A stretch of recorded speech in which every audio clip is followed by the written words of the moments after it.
Okay, straight in with chapter 12. It's the lesser whitethroat. It's a fascinating subject. We know for a long time that we've had eastern type lesser whitethroats turning up in northwest Europe in the autumn, but we've struggled to know what they are. And in fact, some material that was written a few years ago has now been completely changed, and some material that's 70 or 80 years old is proving to be as accurate today as it was when it was written. Three different taxa are covered in the book. The European lesser whitethroat, the desert lesser whitethroat, and the Siberian lesser whitethroat. And all arguably, depending on how you do species, are all separate species. Just depends how you treat them. So let's dive into the lesser whitethroat subject. And the first thing, as always with these things, is to know the commoner form, the European lesser whitethroat. And I agree with Martin Cade of Portland Bill Bird Observatory, who took some of these shots, that this is an adult European lesser whitethroat in September at Portland. And what's interesting is that, notice please how it's quite grey-headed bird, quite a dark iris, which sort of contrasts some of the literature at least. And the tail pattern of this bird, nice rounded fresh adult tail feathers, with very white outer tail, and these two next long tail feathers with white tips. Now what's a bit scary at first is, you'll see in the book with Ray's illustrations, is the pattern is the same as on some desert lesser whitethroats, Halimedendri. However, bear in mind that many or most of our adult lesser whitethroats, European birds, will leave northwest Europe in late August or early September.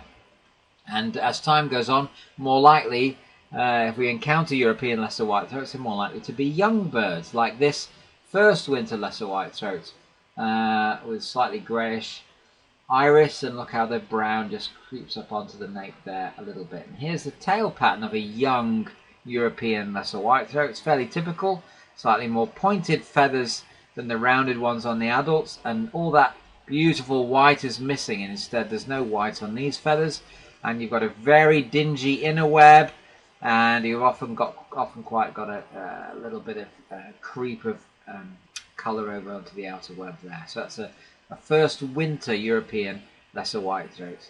And another feature of the lesser whitethroat, it's useful to know in case you see a bird in the hand or trap a bird. Very occasionally you can capture these things on camera.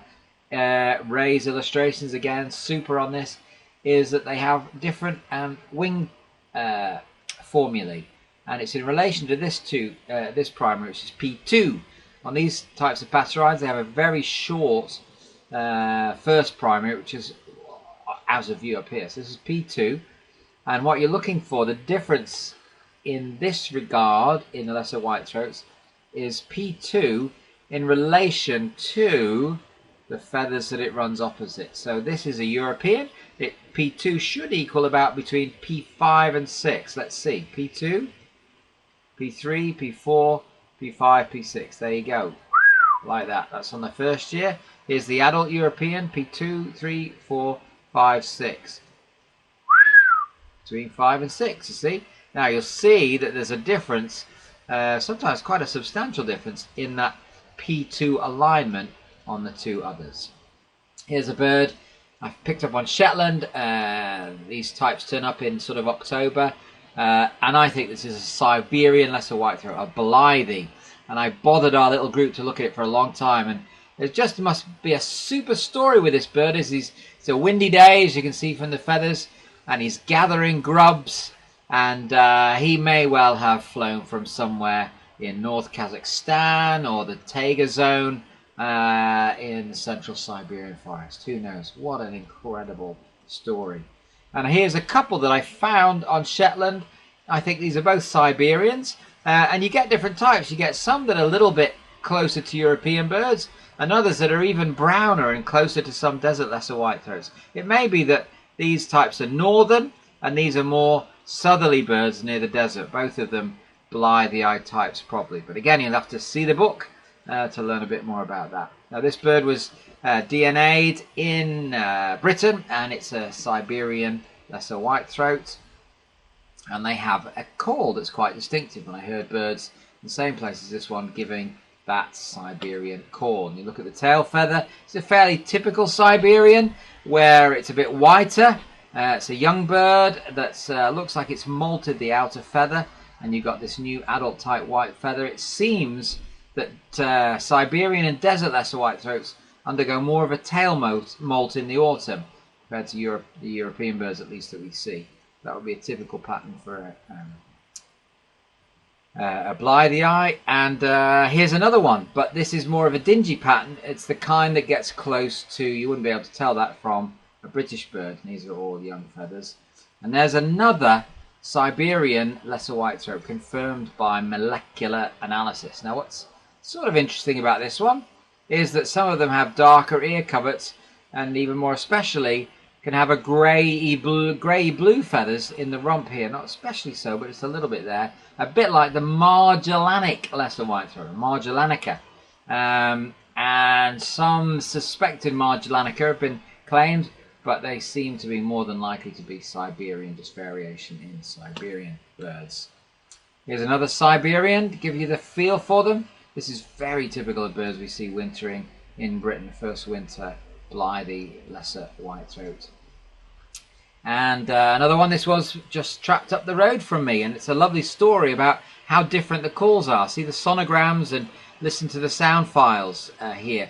Trapped by Mark Thomas at Buckton. When he first heard it, it was giving the classic Siberian call, which is this rattle, and he just thought, what the heck is this? And he was surprised when the only bird in the bushes was this lesser whitethroat, but on DNA proved to be a Blythii. Now, how stunning is that? Thank you, Derek Shaw of Fair Isle. This is your desert lesser whitethroat, Halimedendri. What a dinky cool thing! And they often have these fat heads with a bill, sort of little dinky bills stuck on, and squished primary tips. What an amazing looking bird. They're a lot rarer. We've only had about 3 in Britain that have been confirmed on DNA. Here's that same bird. But look at the tail on that. Gleaming white, typical Halimedendri in autumn. That crazy dinky shape, and then these gleaming white outer tail feathers and white tips to some of the others, and a mix of adult and young ones. Here's another Halimedendri confirmed by DNA from Shetland. And again, there's the tail pattern on that bird. Gleaming white, big white bits. But remember that they don't really look like European birds, even though they've got a tail pattern that's like an adult European bird's. And also remember, a lot of European birds left 2 months earlier than when this bird was found in early November. This one wasn't DNA'd, but the call tells me that it was a Halimedendri type. And just look at how brown it looks. And Michael McKee, thanks for his stuff from the Scilly Isles. And then Jokandurska, another one from Helgoland. Surely the dinky brown shape, everything about this, and it's the tail feathers and so on, all point to it being a desert lesser whitethroat Halimedendri. Now, interestingly, there isn't just one type of desert lesser whitethroat, there's 2. And the second one, and you read about it in the book, has only been DNA'd from Northwest Europe. We don't know where it breeds. It's just known as a vagrant, really, which is amazing. And interestingly, this bird that Graham Catley had in Lincolnshire looks spot on from a desert lesser whitethroat, and he got some recordings, and the recordings are slightly different. So I wonder if there's actually a difference in call between what are known as the 2 clades. Anyway, read about it all in the book.